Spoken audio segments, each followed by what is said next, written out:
Hey there everybody, this one is for all you people that have I want to help people, particularly when that's online, as your goal. Hey there everybody, my name's Dave, aka Mindset by Dave, and I've been a mindset and mental health coach for the past 5 years. I've helped people with a lot of things that have held them back, but I've also helped a lot of other people that want to help a lot of other people. If you like the type of content I do, consider hitting that subscribe button, and also if you ever want to catch this type of thing live and talk about it with me and with the rest of our community, you can do that at twitch.tv/mindsetbydave, where I stream live every Tuesday from 10 AM till 4 PM and every Sunday from 7 PM till 10 PM. Right, let's get into the content. So a few years back, the idea of figuring out your why was extremely popularized by an amazing guy called Simon Sinek, with his book Start With Why, and a really amazing presentation that he did about why people want to know the why, not the what, not the product you're selling, but the why behind it. And this is massively important, but a lot of people, when looking for their why am I doing this? Why am I creating this product? Why am I creating this service? Their why is because I want to help people. Now, when that is a person's why, first of all, completely and utterly admirable. But there's one thing that I've found that when I want to help people becomes a why.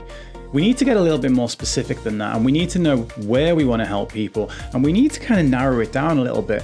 And this really comes from a lot of making my own mistakes, because at one point I was basically like the Mr Meeseeks of the mindset world, where it's like I pop up absolutely everywhere and I'm like, hi, I'm Mr Meeseeks, look at me. It wasn't a good time. I was popping up absolutely everywhere. I was going into different communities and I was trying to help as many people as humanly possible. But the thing is, when we do that, there's two things that happen. One, the people that are watching see that we're only there to maybe self-promote something and only there to push out a piece of content or a product or a service.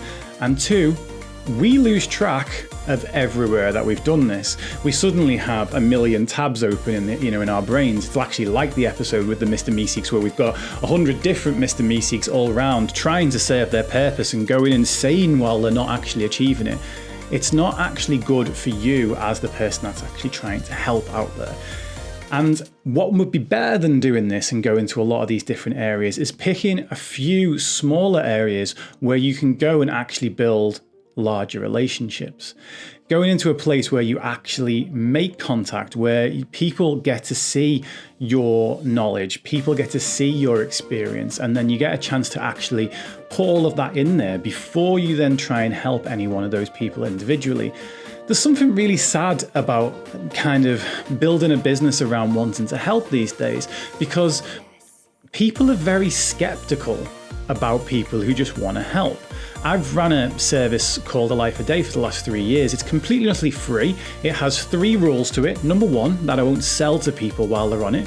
Number 2, that I won't use it as a way to just generate testimonials. And number 3, that I won't hold back the good stuff, because I'm keeping all that behind a big massive paywall.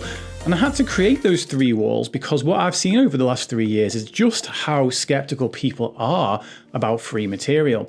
And this, if your goal is that you are just trying to help people, you're going to come up against this a hell of a lot, because it doesn't matter how you price what you're doing. It doesn't even matter if you price what you're doing as free. You'll get people that'll go, what's the catch? You'll get people that won't trust or won't believe in the product or the service that you're doing to start off with until you actually build it up.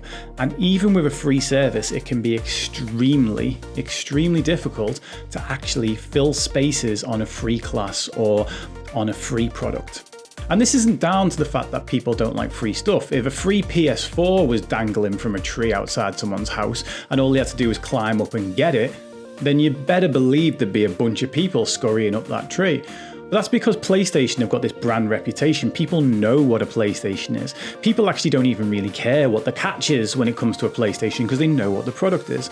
With what you're selling or what you're providing, especially if you're just starting out in this world, people aren't going to know that. So you need to put your effort into building up trust, building up relationships. And that's not done by going sort of scattergun, shotgun effect and trying to build as many relationships as humanly possible. That's done by building quality relationships, by building quality connections, by spending a bit of time talking to people, by actually talking to people just to connect, not to actually sell the product. Because people get a really close whiff of the fact of you trying to kind of just butter them up before you go in for the sale. It's one of the reasons I absolutely hate being on LinkedIn. LinkedIn is the full-on sort of cheesy dating scene of social media. You know, I'll get people that'll just come straight into my inbox before they've even said hi and want to sell me something that'll enhance my coaching packages. When I actually talk about how I like to give away free products and free services on there, and actually when I do speak to sales coaches, they tell me to stop doing all of that. In fact, I actually put a post up a few weeks back saying the exact type of person I want to work with, and then 4 seconds later in my inbox, you get the exact type of person that I don't. It's horrible. It makes you feel like you never want to speak to this person ever. And we've got to think about that if we're actually out there trying to help people. And it's a real shame because it does seem that helping people is one of those things that it's very, very difficult to talk about and publicize about, because whenever you do, people often take the attitude of, oh, well, you should just do that in quiet. You shouldn't be showing off or telling people about the fact that you're spending all this time helping people. I really disagree on this. And yes, there are ways to do it. There are ways to do it so you don't appear to be a show-off. But I disagree with this because ultimately, every product and every service that is out there in the world gets to where it is through awareness, which essentially is attention. We're being accused of being attention seekers, but every product, every post on social media is out there for attention. But what we're looking for here is awareness. What we're talking about is generating awareness. And then you've got to sit down and ask, what is that awareness for? If that awareness is so that you can make a genuine connection with a person and then you can help them with a genuine solution to their genuine problem, then where is the problem? And we have to navigate all of this knowing that that criticism might be there. And one of the saddest things about it is a lot of people who are out there trying to do good in the world are quite sensitive souls. So when they put something positive or they put something nice out into the world, and then someone else comes along and says, oh, you're only doing this for attention, why do you have to be so attention seeking? That person's going to take that personally. And you might actually find that that person now doesn't even want to post again. So if you are that person, a little bit like me, please understand that these are the odds that you're up against. It's so easy to go into this thinking that if I just go into it with the best intentions, and if I go into this wanting to help people as much as I possibly can, what could possibly go wrong? You know, we're told that if you can solve enough people's problems, then it's a guaranteed success. And it's just not true. Because of this whole fact that people are cynical and people are skeptical. And I don't want you sitting there thinking that other people's inability to see the value of your product or the value of your service is actually related to the objective value of your product and service.